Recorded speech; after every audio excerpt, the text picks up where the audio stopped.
Buenos días.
Hola, buenos días.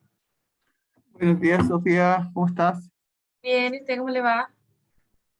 Muy bien, gracias a Dios.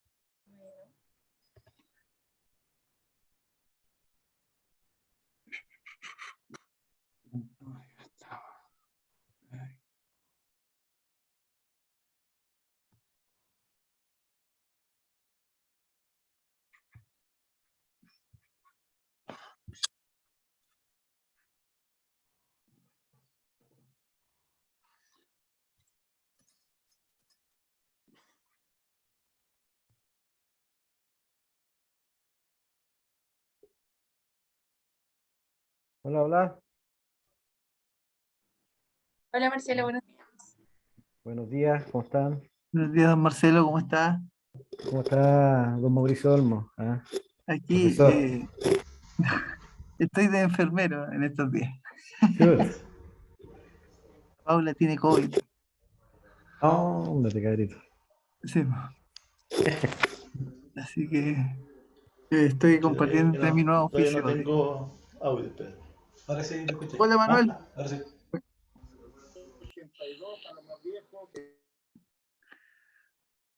Un saludo para todos también. Buenos días Mauricio. Buenos días, don Nelson, ¿cómo estás? Bien. Marcelo Castro. Buenos días a todos. ¿Volvió Buenos días. bronceadito de sus vacaciones, don Marcelo? Sí, qué bueno. ¿O es Sí, tu color, o es tu color natural? No, no, estamos más rosaditos, más... Yo, yo creo que por su cara fue a China a buscar fertilizantes allá que en la misma fuente.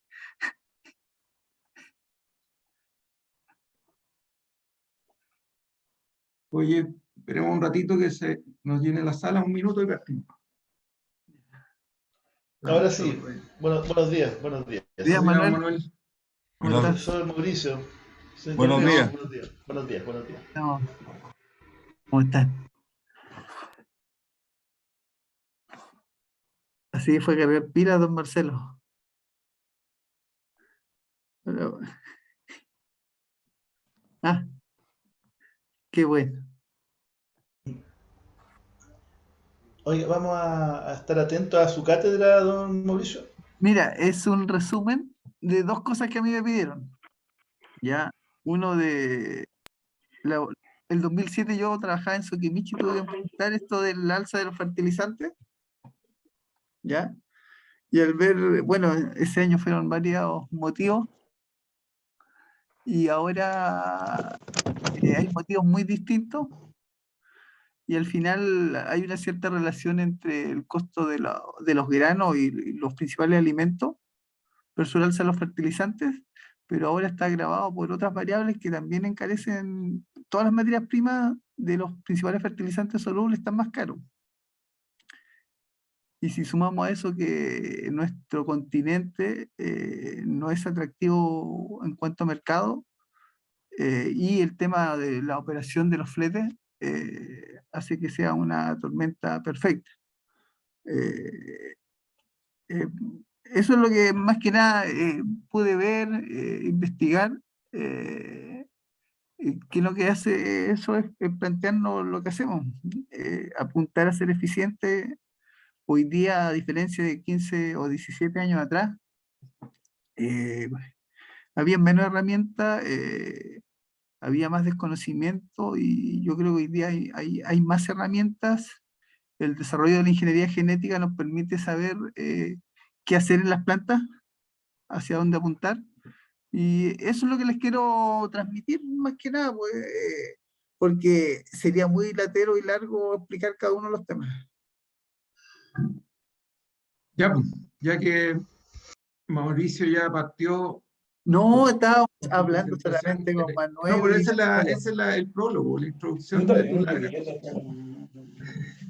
Así que, Oye, oye, buenos buenos días a días, Nelson. todos.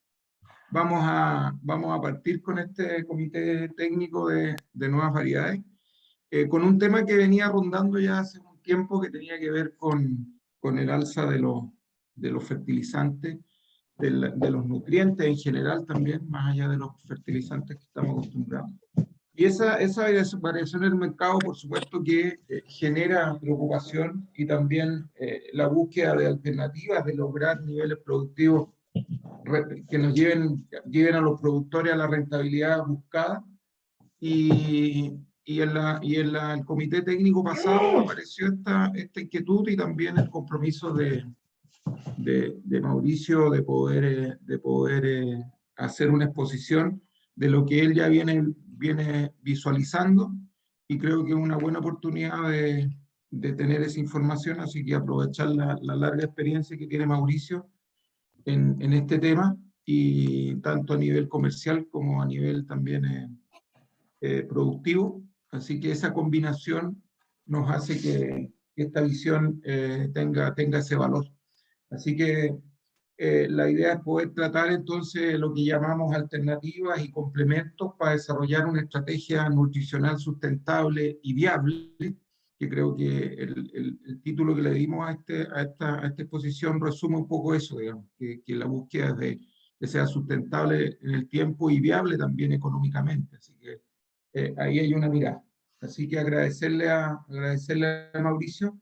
Y partamos parte de Mauricio, y luego abrimos la conversación, las consultas, y avancemos, ¿ya? Así que adelante, Mauricio. Muchas gracias por estar. Eh,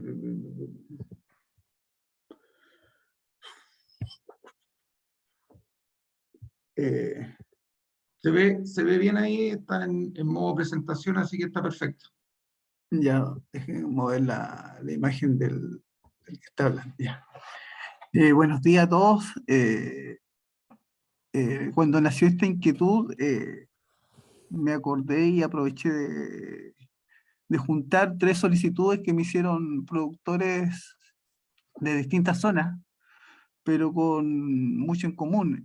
Uno me pidió que le explicara o le contara por qué nuevamente pasaba esto con el tema de los fertilizantes, que ya desde el 2019 venían con pequeña alza, el 2020 se incrementó y ahora llegamos a un tema de alzas y de disponibilidad que es un poco más errático.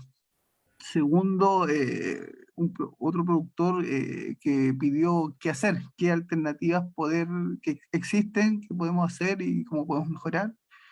Y un productor del Valle del Maipo que riega con agua salada y me dijo, me ha ido muy mal, necesito ser más eficiente y el mercado hace que sea todo lo contrario, que los costos se incrementen y mis liquidaciones sean cada año peor.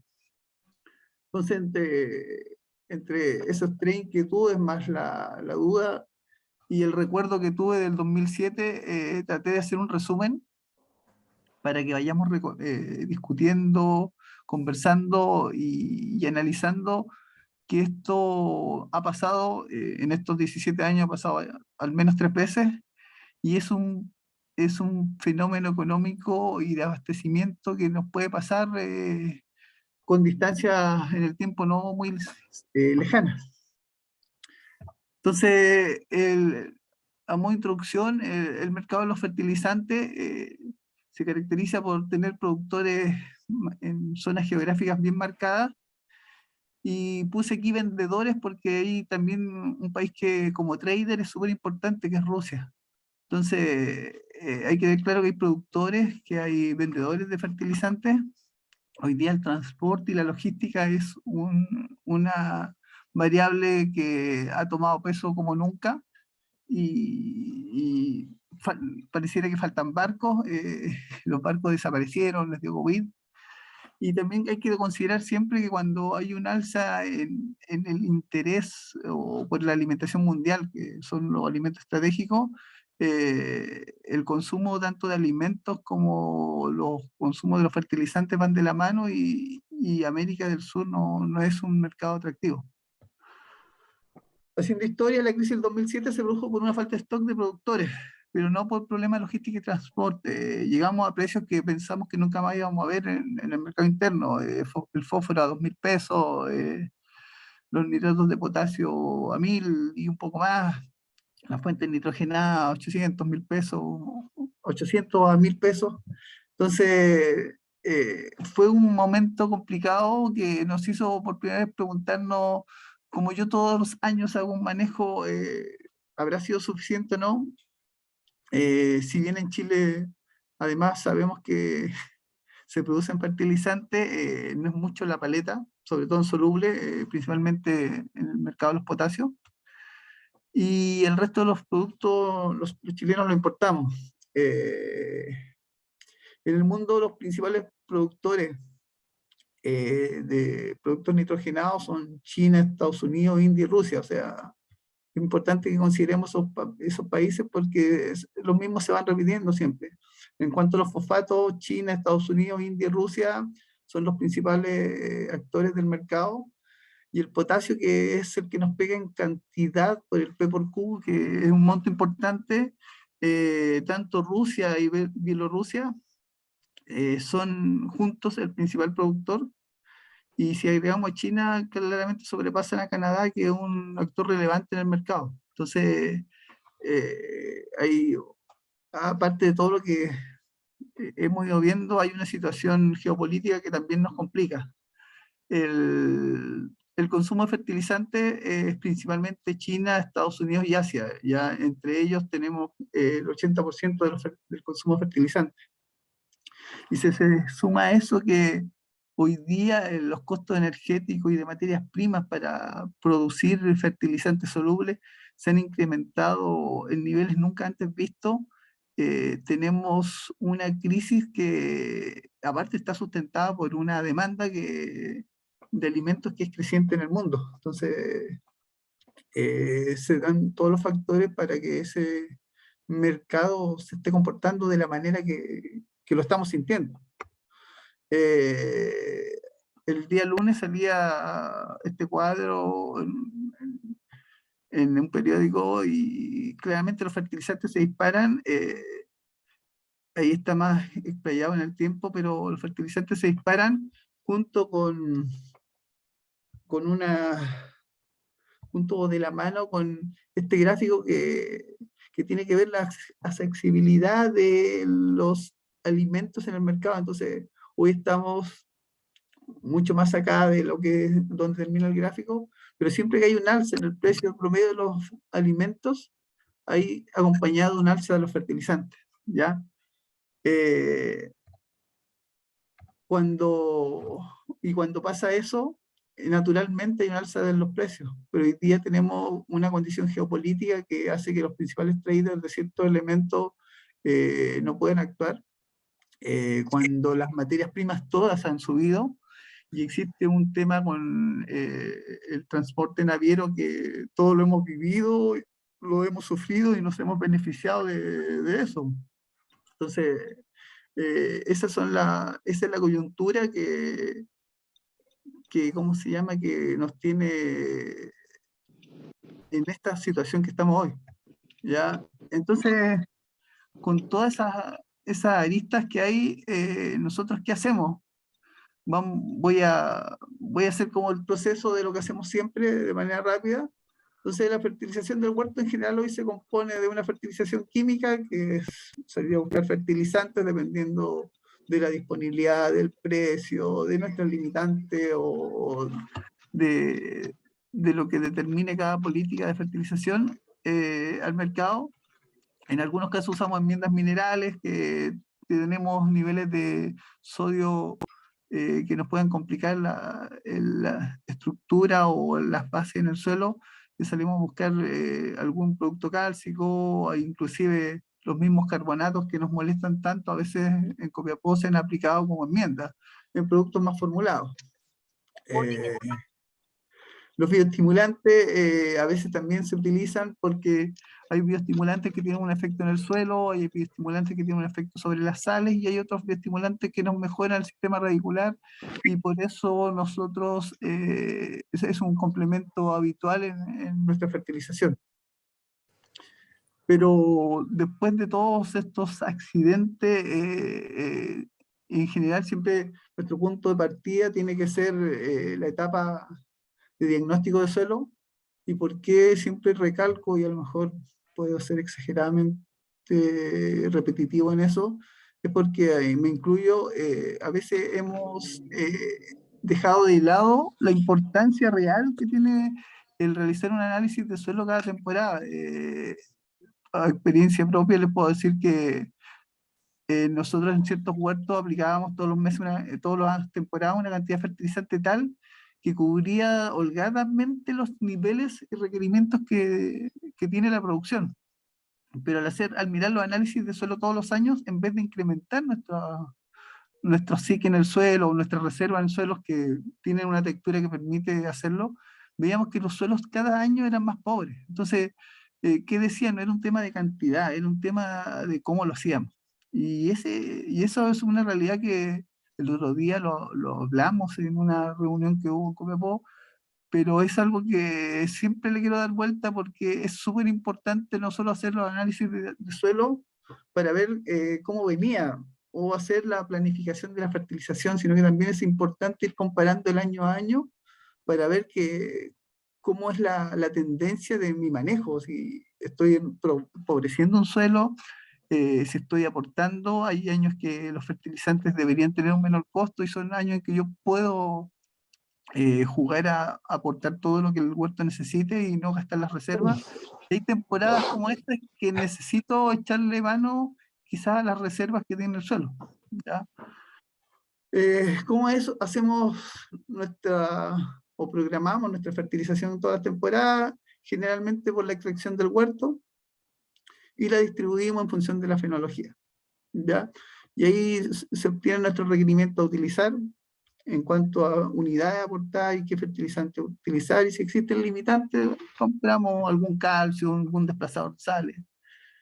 Pero lo que yo les quiero sembrar, o que consideren que si uno estratifica el suelo, en cuanto a física de suelo, química de suelo y microbiología de suelo, me costó entender la importancia y la realidad de cada uno, pero los tres ítems son igual de importantes. Y aunque creamos, porque estamos en Copiapó y hemos tenido mala experiencia en el pasado, estoy hablando pasado lejano, 15 años atrás, con algunos productos microbiológicos, biológicos al suelo, son factores limitantes que como les voy a ir contando más adelante, inciden significativamente en la producción.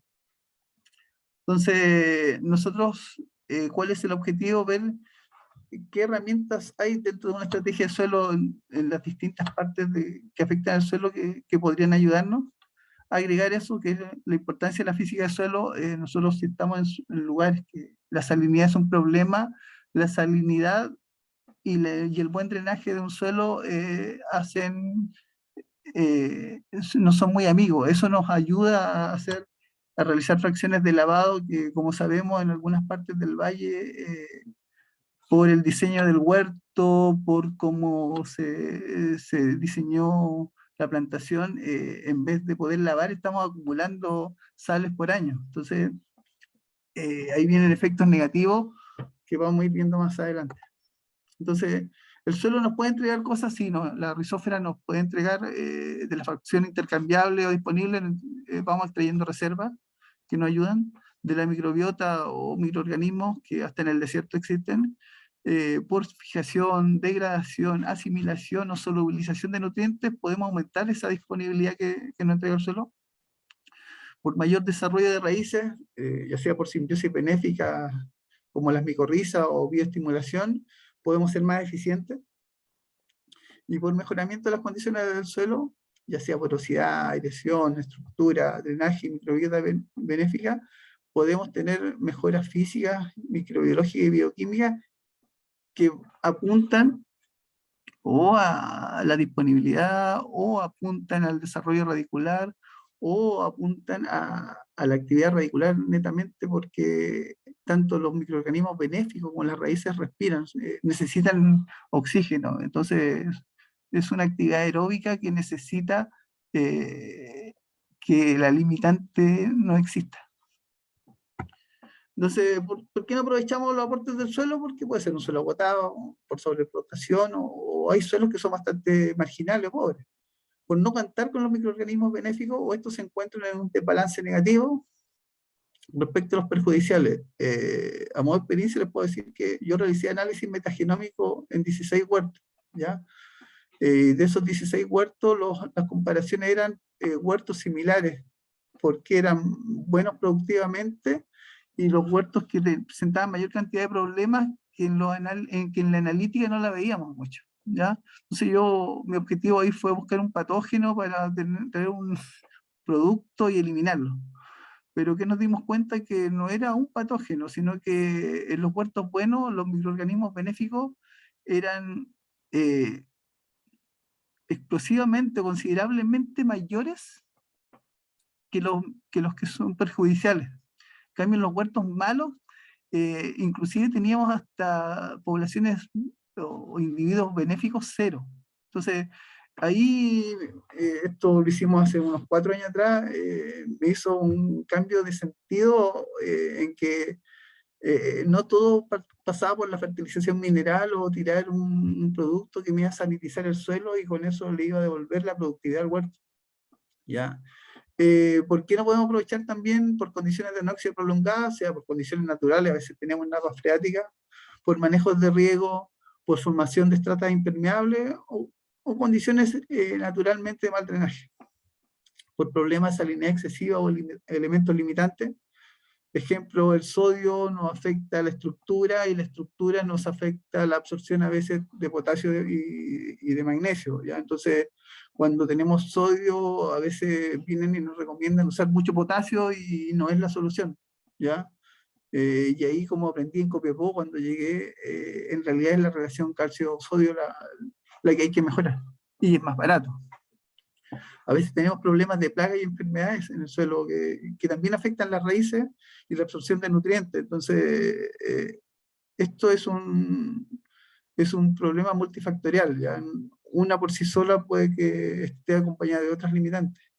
A veces tenemos un pobre desarrollo de raíces o una mala relación raíces-parte aérea. En plantas francas que a veces abusábamos del anillado, cada vez nos íbamos comiendo esas pocas raíces y la relación, la parte aérea, producto de los manejos y toda la experiencia que hay en Copiapó, no nos mostraba la mala calidad, no nos permitía ver o no queríamos ver la poca cantidad de raíces que teníamos. Y algo que siempre invito a revisar, a mejorar, y es algo que Rodrigo Galvez también se ha dado cuenta, que es el manejo de la fertilización, en cuanto a cantidad, fenología, y a la forma o criterio de inyección. Yo creo que en general, el 2005 cuando llegué me di cuenta que se fertilizaba mucho. Hoy día se fertiliza menos, pero todavía en algunos casos todavía sigue siendo demasiado. Entonces, siempre recalco eso en todas partes, en todos los años que llevo en el rubro. Solamente en 3 huertos he visto que se fertilice demasiado poco, que se haya sido muy pendular el cambio y las plantas en realidad tenían hambre. Ni siquiera tenían problemas sanitarios, no eran problemas, solo era que se había agotado lo que tenía el suelo y seguían con manejos pensando en que el suelo todavía era virgen. Entonces, ¿cómo determinamos los requerimientos? Alguien viene y nos pasa una curva de extracción por fenología, hacemos un análisis de suelo, que es un tema, ver cómo analizar correctamente un análisis, en Copiapó sobre todo, el analizar el bajo, normal o alto, no es tan decidor a veces como ver las relaciones de los cationes o de las bases. Siempre lo invito a que revisemos las relaciones. A veces nos proponen relaciones que no están muy cercanas a Copiapó, porque veo análisis de Santiago que también te proponen la misma. Entonces, Copiapó tiene distintas realidades, gracias a información de muchos de ustedes, puede ser muchos análisis de suelo, de muchos años, y tanto foliar y de suelo asociado a productividad. Entonces, esa información me ha servido mucho en los últimos 20 años ya. Ahí aprendí mucho y soy un convencido que las relaciones, sobre todo de las bases o cationes, inciden directamente en nuestra calidad. Y el análisis de agua también, como siempre se dice el ABC, hay que ver los aportes del suelo, que es un análisis de suelo, y el aporte del agua. Hay que recordar que agua abajo del tranque Lautaro, la calidad del agua del tranque cambia en muchas temporadas, y los pozos también. Hay pozos que por condiciones geológicas o de pluviometría o por la alimentación de ese acuífero, va cambiando la composición de los pozos. Hay pozos que se van salinizando. Entonces debemos, al momento de hacer esos aportes, considerar que en el agua hay un aporte de muchos elementos, pero también estos elementos en sí van reaccionando, no se encuentran todos como iones, también hay afinidades, y esas afinidades que se forman compuestos que son más y menos solubles. Entonces, siempre estamos jugando con esos aportes. Y después que uno hace esos cálculos, sale a buscar fertilizantes. Entonces, la primera inquietud que a mí me hicieron hace unos meses atrás, me dijeron, ¿de qué disponemos para la temporada? Entonces dije, sí, siguen existiendo los fertilizantes tradicionales, algunos, por los temas logísticos, se demoran en llegar, sobre todo productos que se traen de Norteamérica, algunos productos que se traen de China, en Sudamérica también, Colombia, Perú, Chile, son proveedores de fertilizantes, pero estamos fallando a veces en la logística, y los precios que a veces sumando no dan respecto a lo que siempre hacíamos, ¿ya? También hay fertilizantes granulares que son los que mueven el mercado de los fertilizantes, porque ahí está el 80 y los solubles son el 20. Como cultura, y entre paréntesis por eso lo pongo, existen manejos ya que hace tiempo atrás, debido a la eficiencia de los patrones, en el caso de la mesa, o a una parte del análisis que me gustaría un poco más adelante ir reforzando.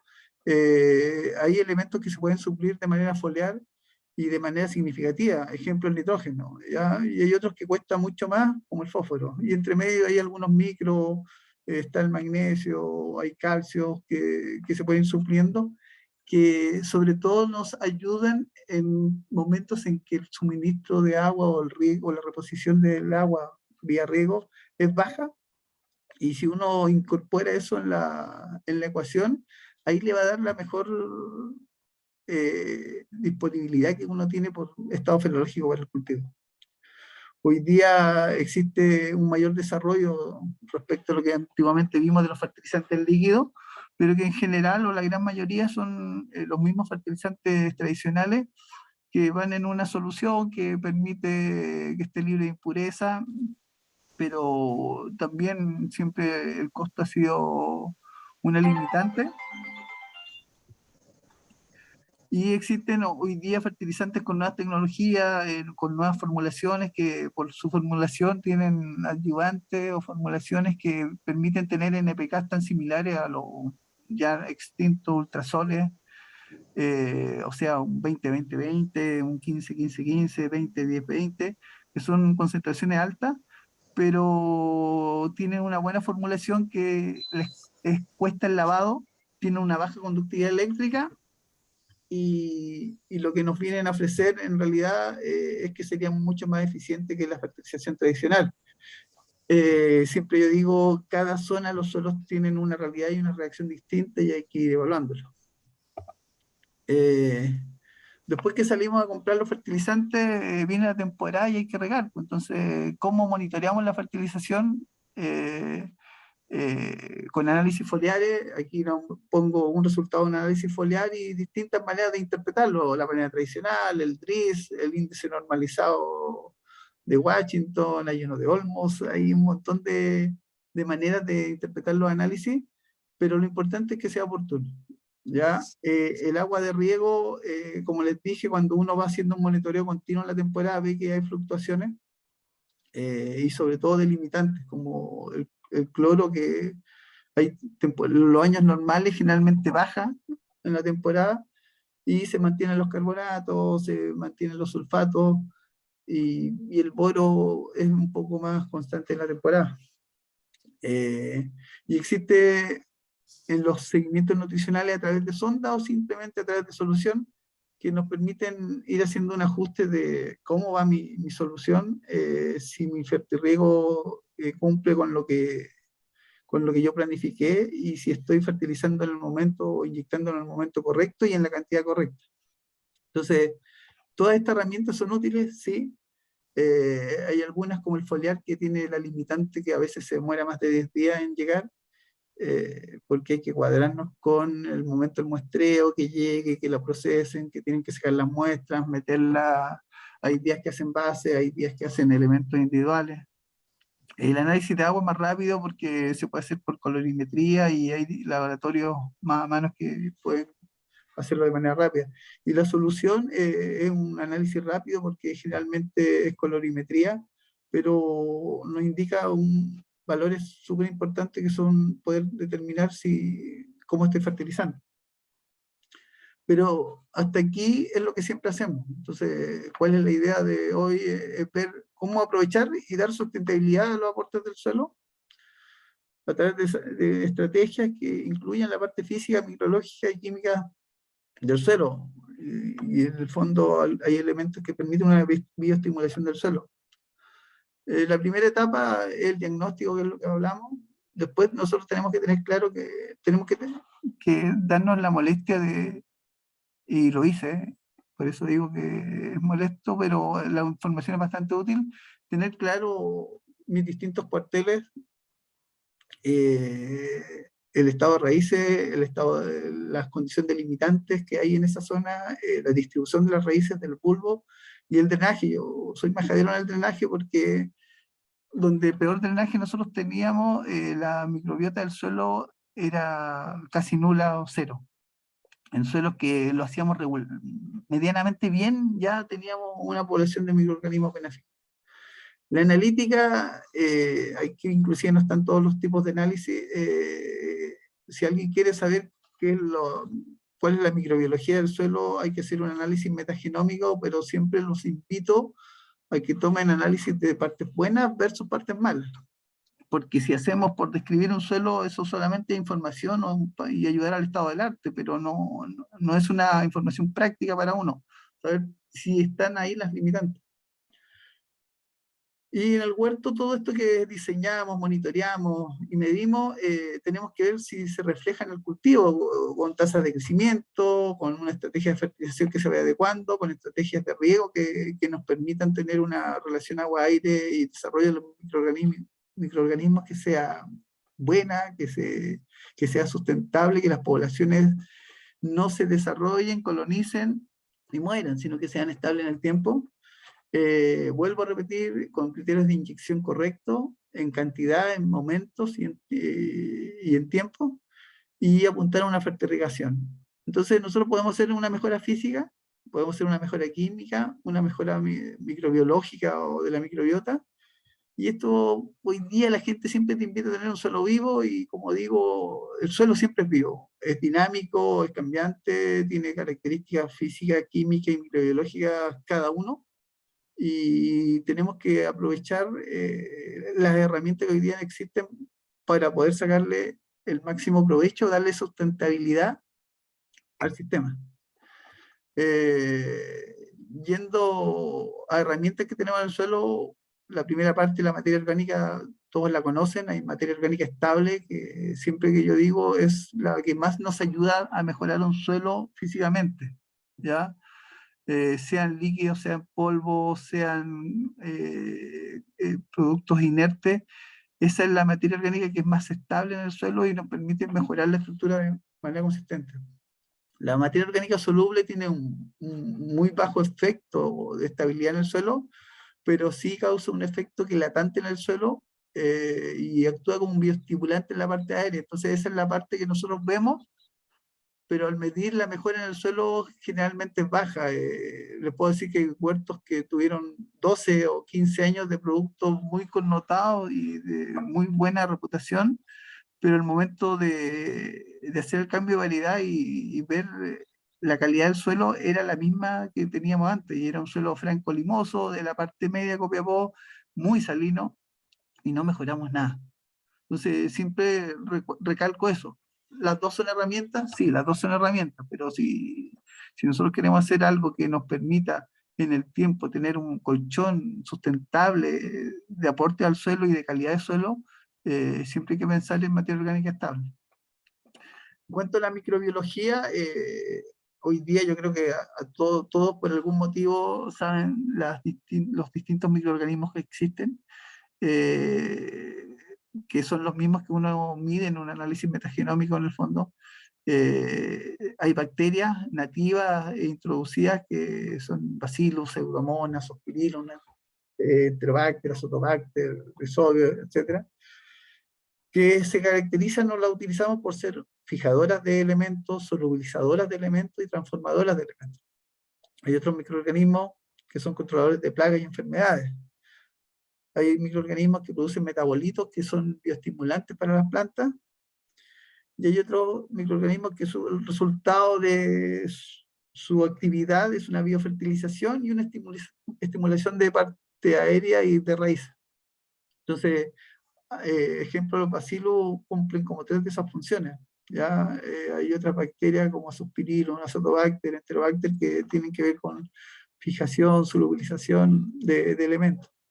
Cuanto a los hongos, los más conocidos son los tricodermas y las micorrizas, que los tricodermas tienen la cualidad de ser hongos que son controladores de patógenos, son muy agresivos, colonizan rápido y son degradadores de materia orgánica, y dentro de, aparte de controlar patógenos y degradar materia orgánica, hay algunas razas que tienen también exudados o productos de su metabolismo que también ayudan al mejoramiento bioquímico del suelo.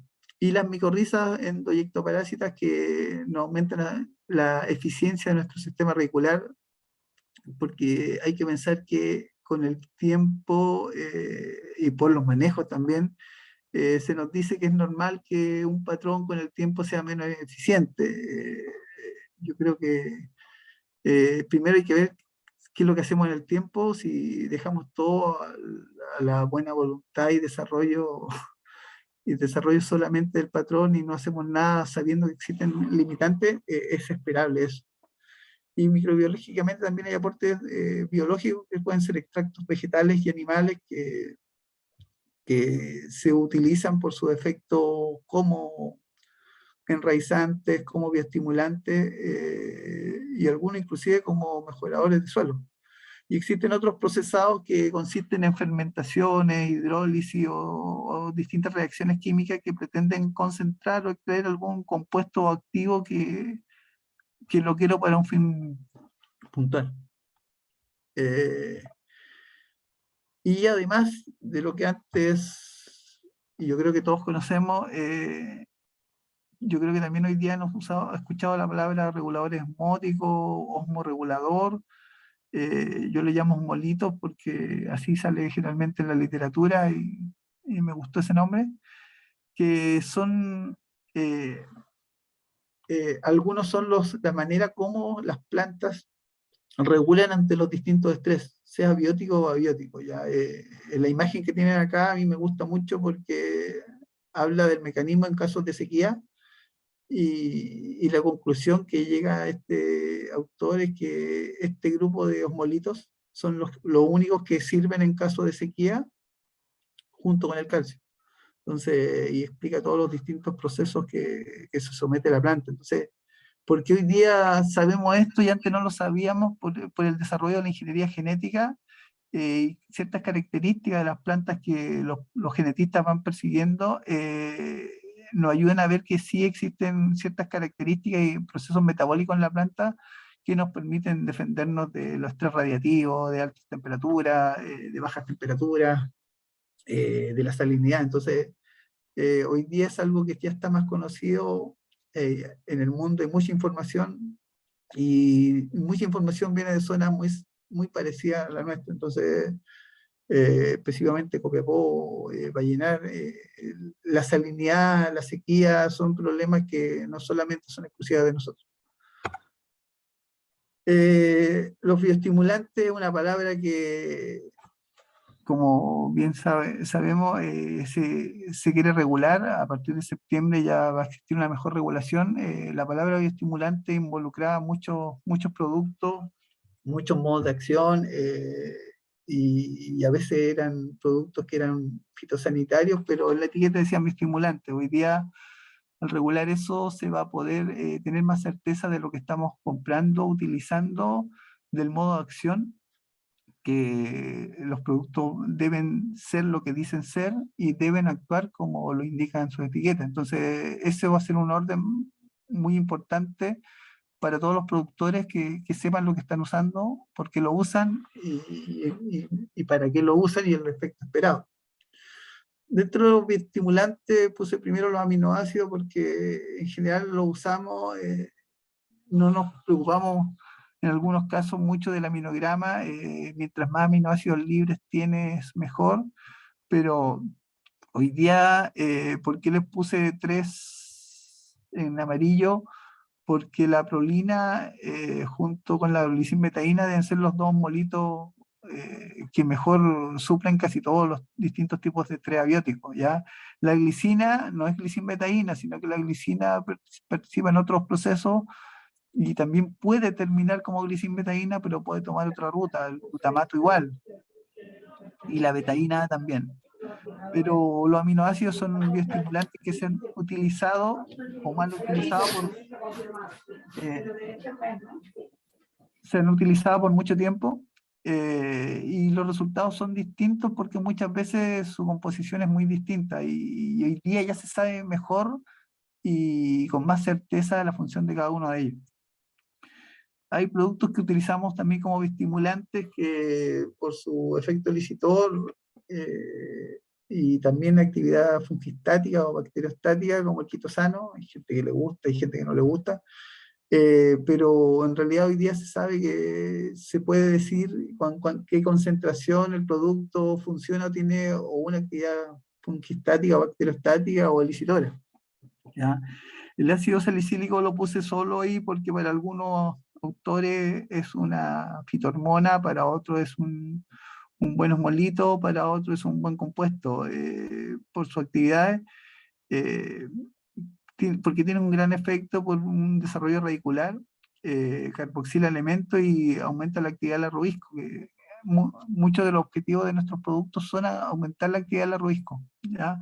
Pero eso es una sola parte, como forzar que los estomas no se cierren y la planta siga trabajando. Hay otros mecanismos que también ayudan a eso. Los azúcares son como la melaza, la puse ahí, es un azúcar de rápida disponibilidad y es lejos y transversalmente uno, lugar que vea una publicación, todos coinciden en que en campo la melaza debe ser uno de los mejores alimentos para el desarrollo de la microbiota del suelo, ¿ya? Fitohormonas, las conocemos bastante bien, se han usado vía suelo, tanto citoquinina como auxina, gente que usa presinosteroides. Las poliaminas a veces las asociamos a efectos negativos en la calidad de la fruta, como la putricina, pero también son osmolitos que actúan en ciertos procesos o estreses abióticos, ¿ya? Y los polioles como el manitol, el glicerol, el sorbitol, también son elementos que actúan como osmolitos y tienen esos efectos. Hay bioestimulantes que pueden ser bacterias, pueden ser hongos, mezclas de esto, hay insectos que pueden ser bioestimulantes, nematodos que también actúan como controladores y pueden tener por su exudado efectos bioestimulantes. Hay procesados de alga, de material vegetal, de material animal, que son bioestimulantes, que cuando queremos saber por qué actúan, a veces hasta el fabricante desconoce bien la correcta composición o funcionamiento del producto. Entonces es importante esta nueva mejora. Hay bioestimulantes de vegetales conocidos que nos gustan porque nos dan mejor calibre, porque no nos afectan el color, que hay otros productos vegetales que son aminoácidos, hay productos que los aplicamos vía foliar o vía suelo que también sirven en el suelo. Las algas, la diferencio cuando están procesadas porque cuando son el producto original solamente cambia el proceso para su formulación. En cambio, cuando son procesadas se quiere extraer un activo puntual o concentrarlo, y ya es un producto distinto que se supone debería ser más eficiente. Hay bioestimulantes que son elementos minerales que tienen cierta actividad o son cofactores de los procesos del suelo. Y productos sintéticos como el que todos conocemos, las mismas fitohormonas son sintéticas porque hay compuestos que se descubre que tienen actividad equivalente a. Las enmiendas, que son algo que yo creo que la zona de Chile que mejor conoce el efecto de la enmienda es Copiapó. El calcio siempre lo vamos mirando por un tema de la relación sodio-calcio en las bases de intercambio. El magnesio también tiene mucho que decir en cuanto al efecto en el estrés salino y en la calidad de la fruta. El silicio, desde hace más de 15 años, cuando venía Rombolá a Chile, no hablaba del silicio, hay harta información y es importante entender bien qué se puede esperar de una aplicación de silicio, ya sea vía radicular o vía foliar. El hierro y el zinc siempre los nombro porque, aparte de servirle a las plantas, son un buen alimento de los microorganismos del suelo. Entonces, no solamente mejoramos estructuras, sino que también nuestras enmiendas o factores nos pueden ayudar a alimentar todo lo que existe en el suelo. Y los osmolitos, ¿por qué son importantes? Porque, ¿qué es lo que hacen? Porque todos dicen, voy a usar este producto porque tengo problemas de agua, tengo problemas de sales, hay golpes radiativos. Entonces, ¿por qué nos venden ciertas variedades de uva que nos dicen que resisten el sol? Porque dentro de su genética probablemente esa especie tiene más glicinbetaína que otra. ¿Qué hacen estos distintos osmolitos? Disminuyen o eliminan los radicales libres. Producen antioxidantes, estimulan la actividad de la rubisco y por ende obligan a la planta a hacer fotosíntesis por más tiempo, disminuyen la pérdida del agua, inhiben o disminuyen la fotorrespiración, que es un proceso contrario a la fotosíntesis, engrosan las membranas y disminuyen el daño del fotosistema 2, que es donde se rompe el agua en sí. Entonces, ¿qué hacen estos elementos? Las plantas que naturalmente tienen más estos osmolitos son más productivas, resisten más condiciones de estrés, resisten más condiciones de sequía. Entonces, como existe mayor conocimiento, estos elementos a veces se colocan como otros, como parte de la formulación, y hay gente que directamente los vende. Entonces, es importante, no todos los osmolitos o reguladores osmóticos son para un efecto salino, no todos sirven para la radiación, no todos sirven para las altas temperaturas, o no todos pueden servir para las bajas temperaturas. Entonces, eso es importante, no todos sirven para todos los distintos estrés. El desarrollo de una estrategia de suelo a mayor plazo apuntan al desarrollo integral de la rizósfera, es decir, nosotros tenemos que mejorar las condiciones físicas, ese es nuestro punto de partida. No podemos hacer la otra etapa si tenemos condiciones de un suelo sin estructura, sin porosidad, sin un buen drenaje, porque las reacciones químicas que tengamos en el suelo y microbiológicas no van a existir. Sí van a existir las que no son benéficas. Cuando aumentamos la eficiencia de los procesos microbiológicos y bioquímicos del suelo, vamos a poder optar a obtener suplementos nutricionales, sanitarios y metabólicos en el continuo suelo-planta. Y eso nos va a permitir la sustentabilidad, porque vamos a tener un colchón nutricional que no nos va a permitir suplementar los picos de requerimientos, pero sí nos va a dar un colchón y una baja considerable en el requerimiento de nutrientes. ¿Por qué lo digo? Porque tuve la suerte de conocer un campo que lleva más de 10 años en esto, y todos los años el gerente, el subgerente, el administrador y todo tienen la tentación de querer sacar los fertilizantes minerales, y yo digo, en los momentos peak no existe hoy día algo que supla por completo eso. Al contrario, hay momentos en el cual pasan a ser hasta perjudiciales. Entonces, nosotros probablemente nunca nos desliguemos de los fertilizantes, sean minerales, sean nuevos productos, pero sí podemos tener un colchón que nos dé sustentabilidad, y al tener esa sustentabilidad vamos a tener reacciones en el suelo que nos permitan tener un colchón, ya sea de productos fosforados, ya sea de la fase intercambiable del potasio. El nitrógeno es más fácil poder o fijar o solubilizar, pero la idea de esta presentación es que tengamos claro que existen herramientas que son viables en Copiapó bajo nuestras condiciones. Hay probablemente lechos de ríos que son demasiado pobres, que es más difícil, es mucho más difícil, pero existe hoy día la herramienta cuando nosotros disfrutamos y vemos la mayor productividad de las nuevas variedades de uva, y no solamente pasa en la uva, pasa en otras especies.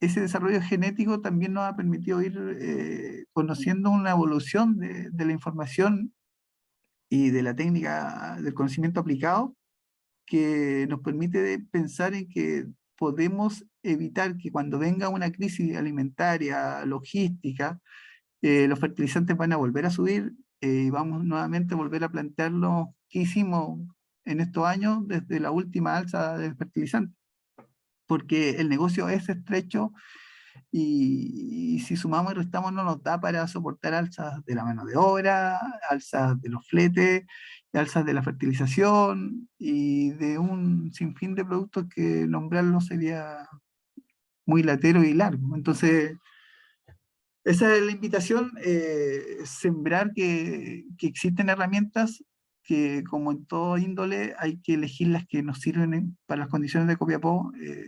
Todos probamos, utilizamos o ensayamos productos como el té de compost del año 2000, del 2008 al 2012, en el gotero iban los microorganismos y al llegar al suelo morían.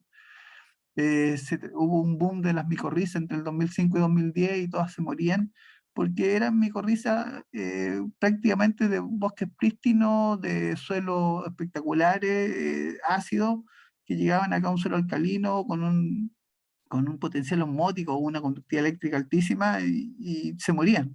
Y eso es microbiología de pregrado, y sabemos que la sal es lo que con menor concentración puede matar cualquier cosa. Entonces, hoy día, debido a la misma globalización, se traen micorrizas de lugares que son tan inhóspitos o peores que nosotros, que los nuestros. Entonces, y así también existen tricodermas, razas que resisten la salinidad y razas que resisten condiciones de estrés, y sus esporas van a sobrevivir hasta que se den las condiciones. Entonces, existen esas herramientas, pero todo parte por mejorar las condiciones físicas de mi suelo y con un buen manejo tanto del riego como de la fertilización. Eso es.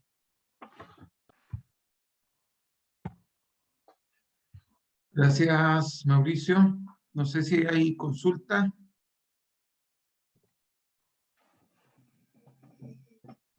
¿Hay consultas para Mauricio? Yo tengo una consulta, Mauricio. Tú pusiste una serie de opciones que hoy día existen para poder mantener la nutrición y buscar el objetivo productivo, digamos. Pero no vi en ninguna parte análisis ni de costo, cuál sería el mínimo. ¿Cómo tú enfrentarías hoy día? Tú has estado encargado de producción. ¿Cómo enfrentarías hoy día, desde el punto de vista de un encargado de la producción, cuál sería la estrategia? ¿Qué sería lo mínimo que deberías hacer para poder mantener el cultivo en condiciones de rentabilidad? Mira, como les dije, hablar de cada punto, podemos estar una hora hablando de cada punto porque cada punto lo he tenido que trabajar, probar, equivocarme y ver aciertos y desaciertos. Todo parte, a mi juicio, por tener claro los requerimientos y segundo, por un buen diagnóstico del suelo. Ya, como bien decía en la crisis del 2007 con notados, productores de Copiapó, yo todos los años coloco tanto fósforo que un año que no coloque no debería pasarme nada, y ese raciocinio es súper correcto y no está errado. ¿Ya? Lamentablemente el análisis de suelo a veces, porque estamos muy ocupados, porque no es a tiempo, no lo consideramos y no vemos, no sacamos la correcta lectura. ¿Ya?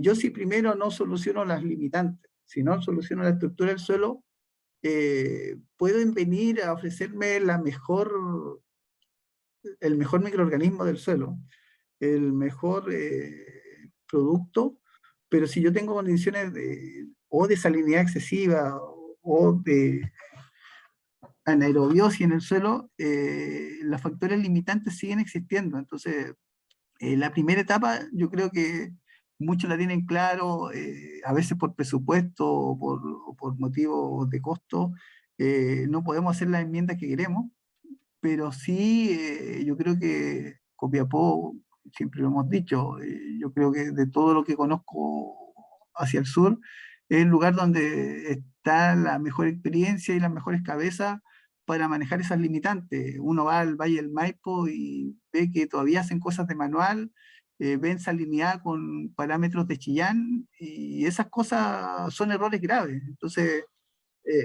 la primera etapa, siempre yo digo, si yo tengo sales y tengo mal drenaje, tengo que solucionar primero el drenaje. Si no soluciono eso, no te puedo hacer incurrir en gastos de cosas que no te van a funcionar. Entonces, esa es la primera etapa. ¿Cómo hacerlo? Hay un manual que escribió Talolmos para gente del Maipo con cosas básicas, ¿ya? Y como lo dice la expresión, son cosas básicas que yo creo que en Copiapó lo tenemos consciente, pero sí hay huertos que son muy antiguos, que no tenemos cómo causar ese drenaje sin hacer una gran intervención, tanto física con maquinaria o con enmiendas que al comienzo, por el flujo económico, no las pagan, supuestamente para la gente que tiene que soltar el presupuesto para hacer esas inversiones. Pero todo parte de ahí.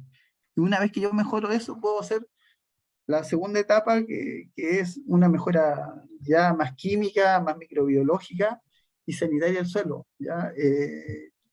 Todas van de la mano. Yo no puedo pensar en solucionar un tema sanitario si tengo las sales en niveles que son abismantes. Todos los que tenemos huertos en partes que son con condiciones salinas muy elevadas, vemos la limitante de esos huertos. Entonces, aparte de ese estrés, todos los otros problemas se nos multiplican y se nos exageran y se nos acrecientan. Entonces, yo creo que hay que tener claro que hay prioridades y hay que partir por esas prioridades.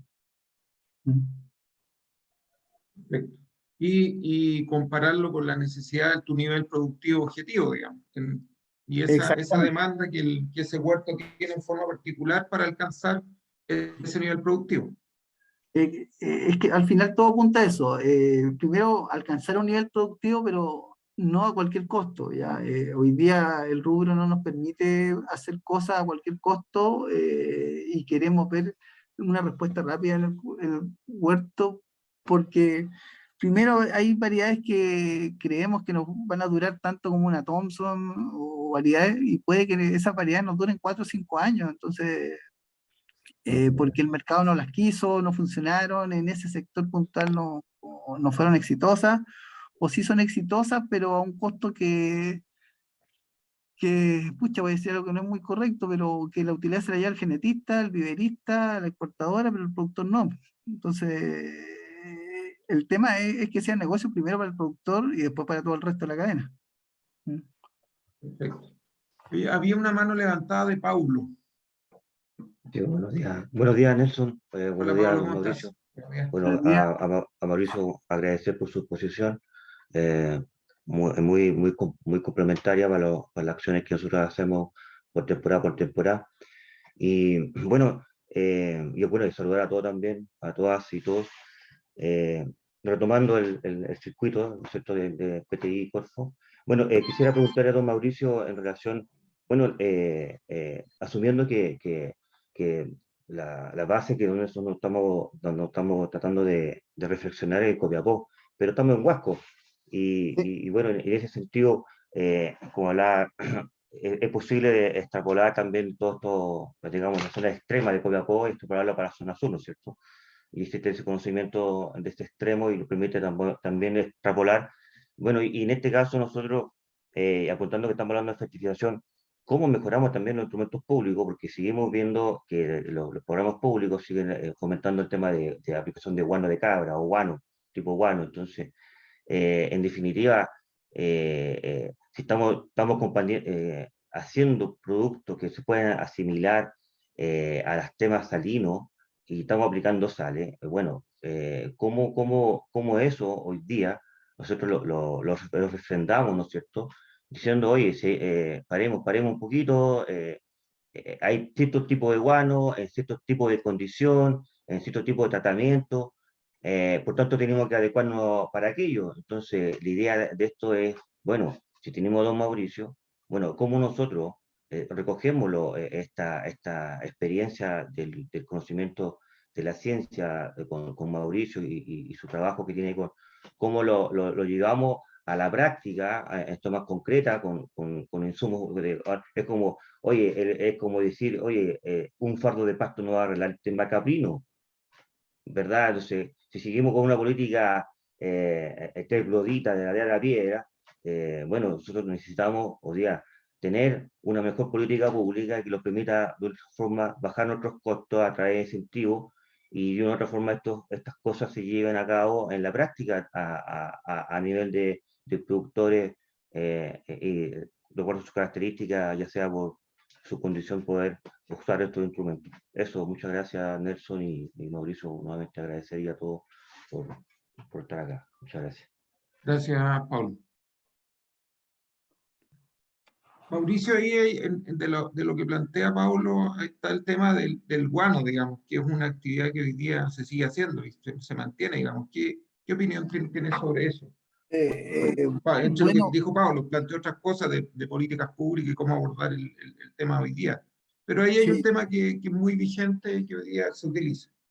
sí, bueno, cuando llegué a Copiapó, me tocó trabajar en una empresa que usaba mucho guano, todos los años usaba entre 60, 90 y más metros cúbicos por hectárea, pero se hacía un análisis de la calidad de ese guano. Entonces, cuando mandamos a hacer los análisis para desmitificar primero qué tanto aporte hacía, segundo, sí, todas las sales son en general higroscópicas, ya, y por ende retienen humedad. El tema es que el agua que entregan no es de calidad. Entonces, los guanos se suponía que se lavan para que las sales que son más solubles no incorporarlas en el momento que la planta iba a hacer la absorción de estas. El guano, dependiendo del origen de la fuente, si es costero, si es cordillerano, si es de hipódromo, si es de cabra, si es de ave, tienen distintas limitantes. Algunos tienen cloros muy altos los nitrógenos nunca llegan al 2%, y ese nitrógeno lamentablemente es principalmente amoniacal y se mineraliza cuando las temperaturas aumentan. Entonces, a veces en los meses a partir de la segunda quincena de diciembre y en enero, no queremos a veces mineralizar nitrógeno porque nos trae problemas de desórdenes fisiológicos. Entonces, el guano que se use tiene que estar compostado, tiene que estar estabilizado, y yo tengo que saber el análisis del tipo de guano que estoy usando, porque en función de eso tengo que hacer mis ajustes, ¿ya? Si mejora la estructura y la retención del suelo, sí, pero si lo incorporo. Si lo voy a tirar sobre el camellón, no tiene... el costo es tan alto que yo creo que existen varias alternativas que con el mismo, entre el costo del guano más la aplicación correcta, son hartos kilos, litros de productos que también me pueden mejorar el suelo de una mejor calidad. Esa es mi visión, ¿ya? Pero hay gente que tiene el guano o por subsidio o porque tiene un proveedor que te da a un costo relativamente bueno y no es muy salino, pero la aplicación, la buena aplicación requiere un costo no menor, aunque tengamos la máquina o el servicio del que aplica el guano, porque si no lo incorporo, insisto, no tiene mucho sentido. Para mí, eso es lo que medimos cuando estábamos en Copiapó, en la exportadora.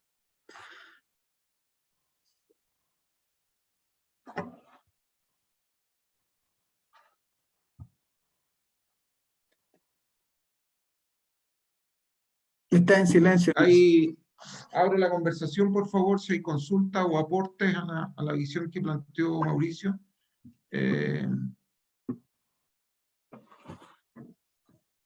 Manuel, Marcelo, Sí, creo que... yo quiero primero felicitar ahí al colega Olmo que hizo una presentación sin respiración, y eso es, a esta altura de la vida, tiene buena capacidad aeróbica y bien profunda, la verdad. Felicitaciones, Mauro, Gracias. por todo este barniz, digamos, académica que nos lleva hasta ahí a las aulas. Mira, yo tengo dos consultas para ti, como experto y magíster en el área, que tiene que ver efectivamente con la primera etapa que tú haces la introducción en cuanto a la escasez y al alto valor de los fertilizantes hoy, y que varias empresas hemos tomado justamente con estas, y como tú lo dijiste casi al final, que a veces el margen hoy día es tan acotado que se lo terminan llevando otros personajes dentro de él, y los productores en general hacen bastante esfuerzo en sacar un producto de buena calidad para los consumidores. Dicho eso, repito, hay empresas en las cuales han tomado decisiones de bajar sus fertilizaciones en la presente temporada, ya sea desde la mitad, un tercio, mirando los análisis foliares de la temporada anterior, realizando el balance nutricional en el fondo, y tomar esa decisión que a veces no es tan, es bien corajuda, pensando en que pudiesen bajar en el futuro y adecuarse a. Esa es la primera pregunta. ¿Cómo ves esa estrategia, pensando en que probablemente si tienes bien balanceadas tus plantas, puedes sortear esta temporada, pero la siguiente, si es que las condiciones mejoran, ver alguna estrategia para surtir de la deficiencia que podría darse? Eso es como primera consulta. Y la segunda, con estas estrategias, ¿crees tú que podrían, en definitiva, alterarse los balances nutricionales y que puedan, en definitiva, atentar contra la condición del producto al final de la temporada? Ya, mira, Manuel, yo creo que ese pensamiento de ser más eficiente en cuanto a lo que es suelo y fertilización, yo creo que es algo que al menos a mí me lo pedían todos los años, ¿ya? Porque la lucha mía era bajar y la lucha de otros era que si yo bajaba iba a afectar la calidad, ¿ya?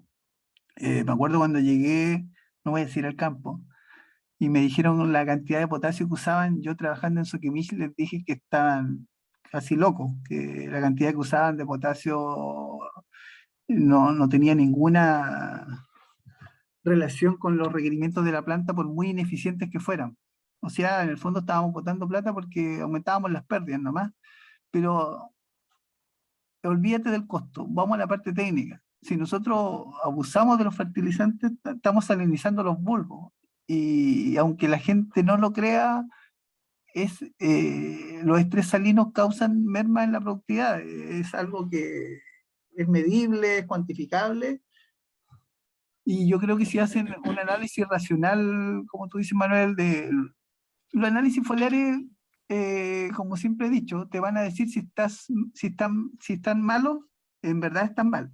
Si están buenos, olvídate porque probablemente por el tipo de muestreo, si no es dirigido, te van a sacar brotes de partes medias, dependiendo del laboratorio y el procedimiento normal, pero a veces se enmascaran problemas. Entonces, yo sí eh, creo que un buen análisis de suelo, y si más o menos sé cómo se comporta mi solución en cuanto a las limitantes, probablemente llegue a que con cantidades cercanas a las que ustedes han definido, pueden llegar a una buena producción. Sí.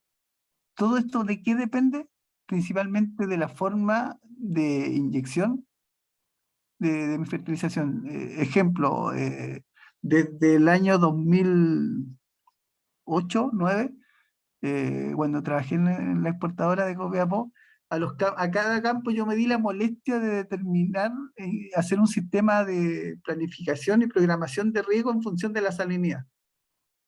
Entonces yo decía, ya, yo voy a fertilizar no más de un decisimen de salinidad por riego. Y aparte, si yo tengo definido claro el tiempo de inyección correcto, o sea, yo no quiero inyectar fertilizante a 2 metros del suelo. Ya yo quiero inyectar fertilizante en algunos casos a 60 centímetros, en otros casos 80, en otros 1 metro 20, dependiendo del bulbo que yo tengo. Y eso si lo llevándolo a palabras más fáciles, a medio gramo por litro en el gotero 0,75, 1, es una cantidad bastante acotada de fertilizantes que cuando yo hago ese cálculo, baja significativamente la cantidad. Entonces, podemos bajar la cantidad así arbitrariamente, sí, pero si el tema de la inyección, que para mí es la madre de las batallas, cómo yo doy las instrucciones, porque yo puedo planificar todo muy bien, pero si la instrucción yo no se la doy al casetero y no tengo herramientas para monitorearlo, todo ese esfuerzo se puede perder porque el gallo, el poco fertilizante que tenga, si lo mete en 10 minutos, eh, se va a perder ese esfuerzo.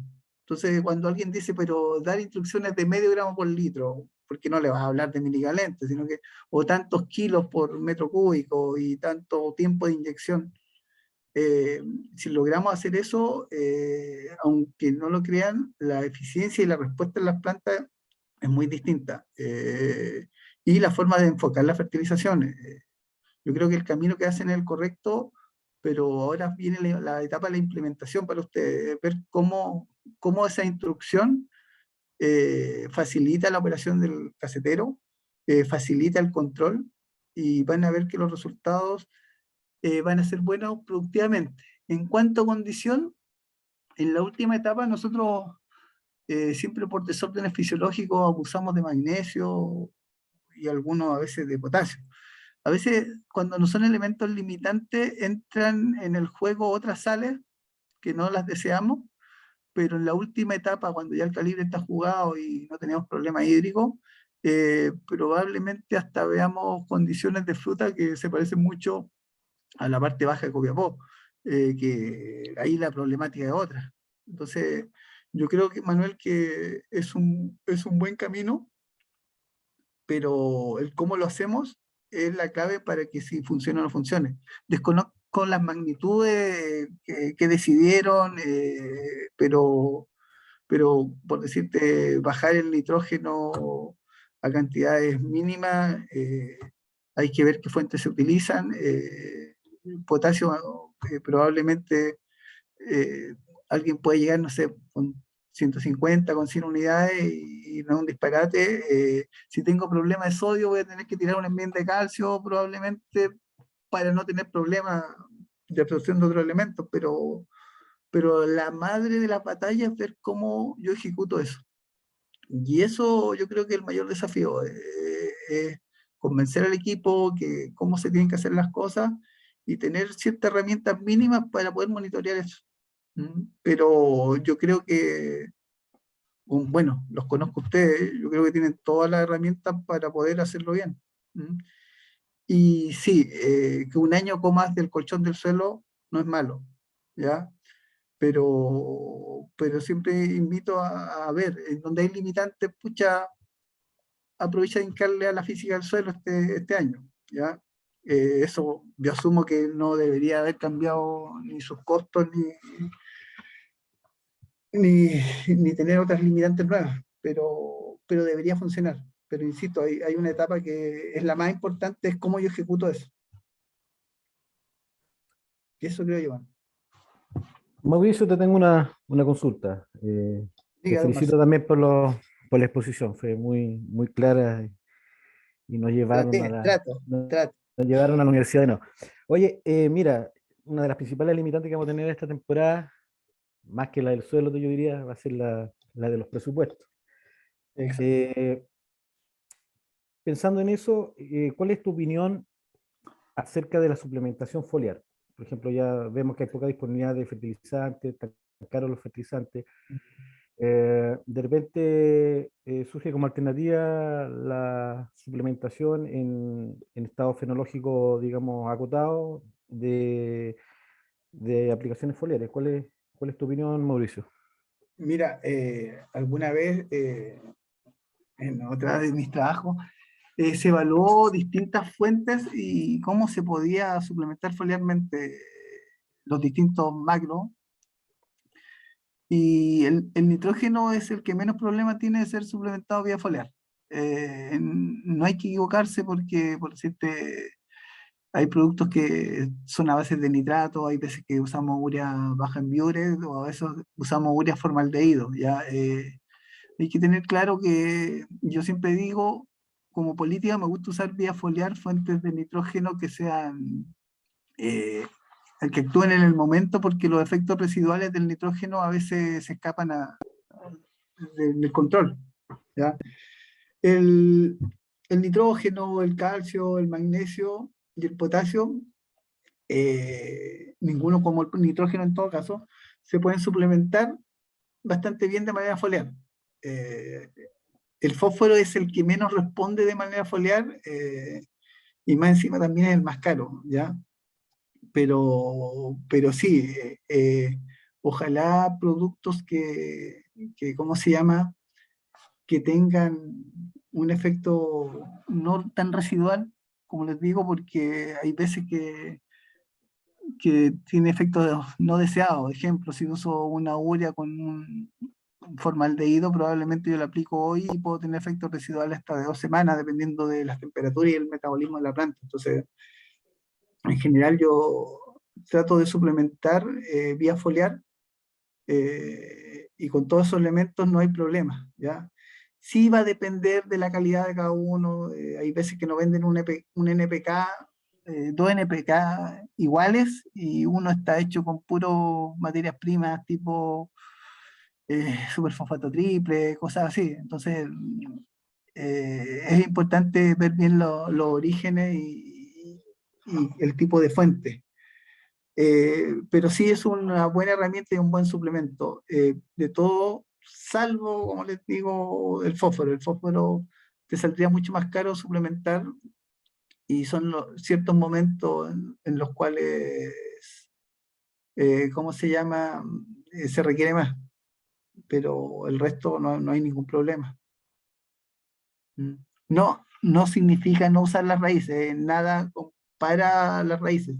lo único que podemos llegar al 90% probablemente es el nitrógeno.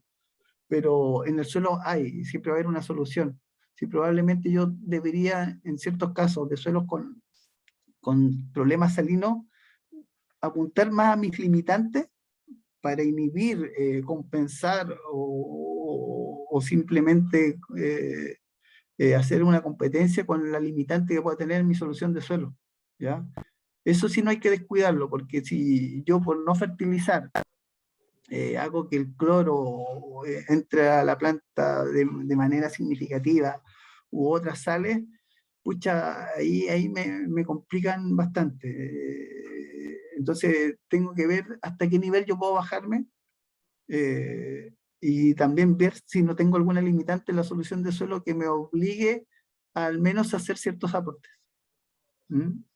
Pero es un tema bastante entretenido y nos obliga, todas estas crisis nos obligan a cuestionarnos, a plantearnos cómo ser más eficientes, y hay veces que las soluciones las tenemos nosotros mismos y no nos damos cuenta, o a veces la máquina no nos permite detenernos y pensar.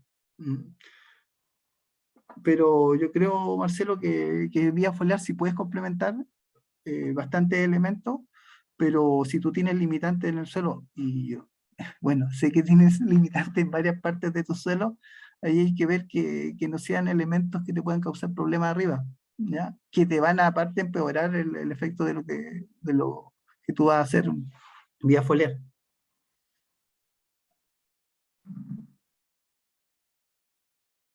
¿Hay más consultas para Mauricio? ¿Otras propuestas, otras estrategias de manejo dada la coyuntura de precios? Mauricio, dale. Respecto a los precios, como van cambiando mucho, a modo de ejemplo, yo les puedo decir que hace 3 años atrás el nitrato de potasio, lo voy a nombrar porque me es cercano, lo compraba aproximadamente entre 500 y 580 pesos, dependiendo si era en pre cosecha, en post cosecha. Y hoy día que el nitrato de potasio valga no sé, puede fluctuar entre 1200, 1500, pero es sobre 1000. Son niveles de precios que ni siquiera el 2007 vimos, ¿ya? El fósforo, que aparte del aumento de la demanda de alimentos, pasó en algunos casos los 2000 pesos porque nuestros fósforos son todos sintetizados y las materias primas todas subieron. Entonces el argumento de los traders, porque hay muchos fabricantes y hay veces que aparte se negocia con intermediarios, el negocio del fosfórico, del MAP, ¿cómo se llama? Está en precios que son elevadísimos. Los nitrógenos, por suerte, tanto en América Norte y Sudamérica hay proveedores, y ahí la limitante, si bien le han subido sus costos, hay un tema logístico y de disponibilidad, pero los precios que estamos viendo de las unidades de nitrógeno son altísimos. Entonces, antiguamente yo siempre invitaba al momento de planificar la fertilización, hacerla de todos los elementos o bases que son de la calidad, y completar con nitrógeno lo que faltaba de nitrógeno. Pero hoy día ninguna de las dos alternativas me van a causar ningún ahorro técnico ni económico. Pero es importante ver todas las fuentes, porque probablemente en suelo salino, y si no hay una disponibilidad o accesibilidad a ciertas fuentes, tengamos que usar fuentes que pueden estar salinizando más los bulbos, y al final tenemos que gastar las fichas, como se dice, en no incrementar las limitantes y sí ser más eficiente y optimizar todo lo que podamos hacer para que esto siga siendo un negocio. Perfecto. Gracias, Mauricio. ¿Hay más consultas? ¿Más comentarios? Si no hay más comentarios, ahí está la Fernanda pidiendo que nos saquemos la foto. Así que, por favor, los que puedan encender sus cámaras, las enciendan para que Fernanda deje un registro. Yo, mientras tanto, voy a consultarle si tienen algún tema de tratar en el próximo comité. No teníamos planificado otro comité según el calendario que habíamos desarrollado, pero hay un tema que me gustaría ver si lo podemos tocar en este comité, y tiene que ver con la norma 7550, de que establece el sistema de control oficial de inocuidad en la cadena alimentaria, ya que es una exigencia que tiene el Servicio Agrícola y Ganadero y que implica una serie de inversiones y acciones en los sistemas de packing.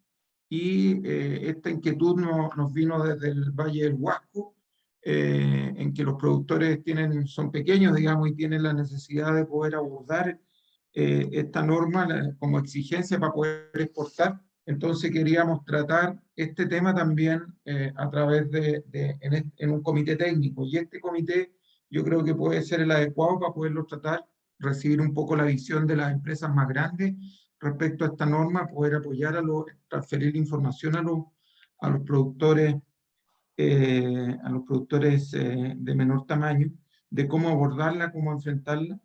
Y ahí estábamos conversando con Carolina Pizarro la posibilidad de poder que el SAC nos exponga esta norma. Estamos viendo con INDAP también la posibilidad de que esté algún representante de salud para que también nos ayude a entender la norma y cómo aplicarla, y de forma de que podamos conversar esto y ver también los requerimientos que tiene la norma y cómo los productores y sobre todo los medianos, los pequeños, la pueden abordar. Así que yo dejo ese tema, no sé qué les parece que la podamos abordar. Estamos pensando en hacer este comité el día 30 de junio, que por calendario más o menos nos venía con este comité. Así que aprovecho de plantearlo. La mayoría de los que están como panelistas permanentes en este conversatorio pertenecen a empresas grandes. Entonces también nos gustaría tener la visión ese día de ustedes con respecto a la aplicación de la norma.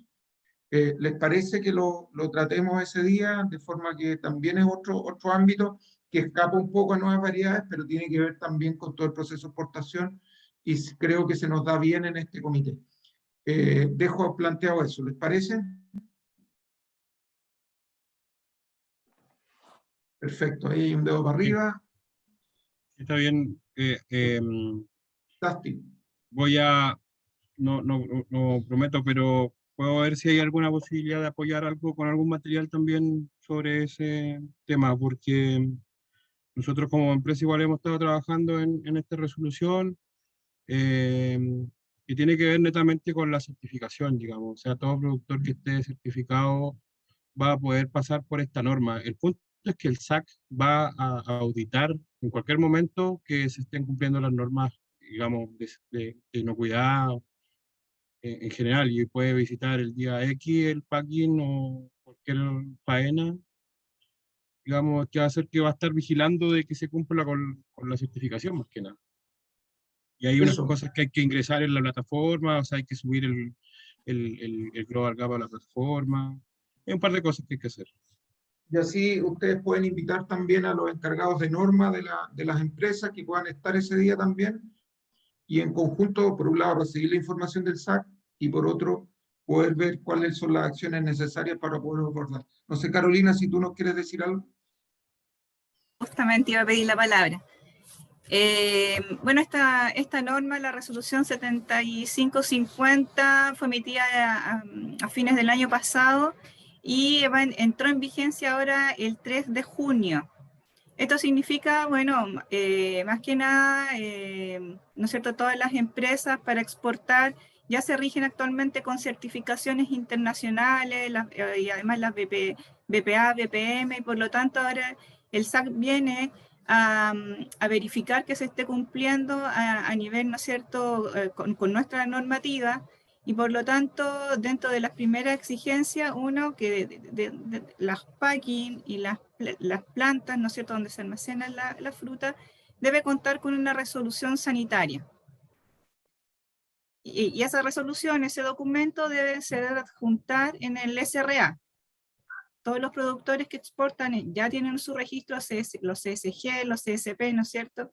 Acá deben adjuntar la resolución sanitaria y además todas las certificaciones que tengan adicionales y todas las validaciones, los certificados que tengan. Y además tienen, y los productores, y los packing y las plantas deben además firmar un acuerdo operacional con el SAC. Hay abierto un correo que se llama, les digo al tiro,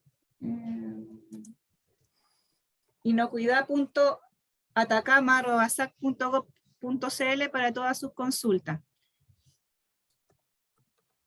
Pero más que nada, claro, nosotros vamos a validar en terreno y en planta.